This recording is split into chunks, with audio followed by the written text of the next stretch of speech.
Welcome to the deep dive.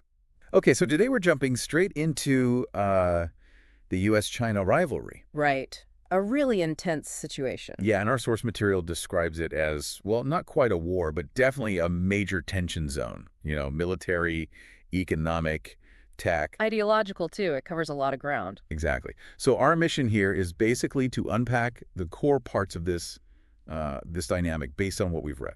And it's interesting, the source really emphasizes the history here. It didn't just pop up yesterday. No, it goes back decades, doesn't it? Cold War stuff, China's economic rise. Mm-hmm.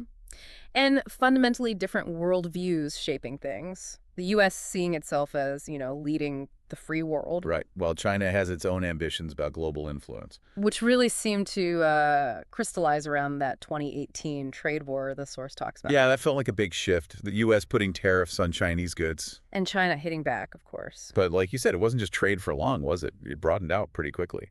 Absolutely. It morphed into this major battle over technology. I mean, look at the U.S. actions against Huawei. Right, and pushing allies to do the same. It highlights just how crucial tech is now. We're talking semiconductors. The brains behind everything, basically. Exactly. And AI, artificial intelligence, plus the whole cyber dimension, cyber espionage. Control that, and you control a lot of the future, Yeah. economically and militarily. Precisely.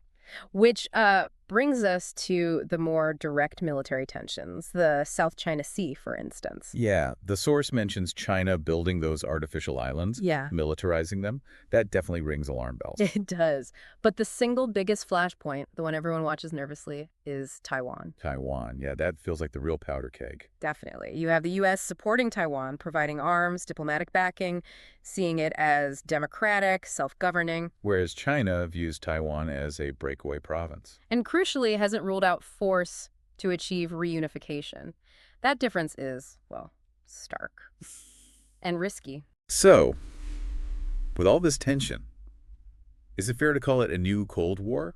Cold War 2.0. The source addresses this. It does. And while there are similarities, there's one massive difference: economic interdependence. Right. Unlike with the Soviet Union, the U.S. and Chinese economies are deeply, deeply intertwined. Massively intertwined. Supply chains, investment, markets. It's complex. Which means a full-blown conflict would be economically catastrophic, wouldn't it? Utterly devastating for both countries and honestly for the entire global economy. That connection acts as a kind of brake. A fragile one, maybe, but a break nonetheless. Yeah. And our source also highlights this other layer, the sort of shadow war. You mean the cyber stuff, Yeah. information campaigns? Exactly. Cyber attacks, disinformation, digital surveillance. It's happening constantly, below the surface. Less visible, but still a critical front in this rivalry. And it can have real-world effects, shaping opinions, disrupting things. Okay, so the big question then. How likely is an actual shooting war, particularly over Taiwan? Well, the source suggests that while it's possible you can't rule it out, it's probably not likely in the immediate future. Because the consequences are just too immense. World War III territory. Pretty much. Both sides understand the potential for catastrophe.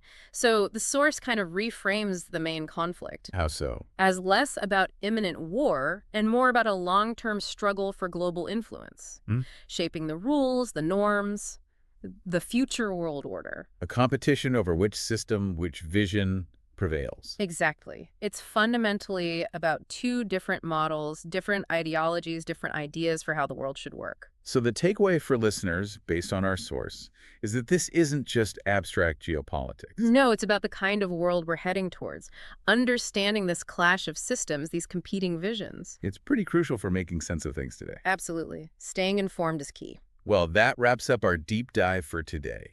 We hope this look at the U.S.-China dynamic was insightful. Thanks for joining us. Yeah, thanks. Definitely a lot to keep thinking about regarding where all this leads.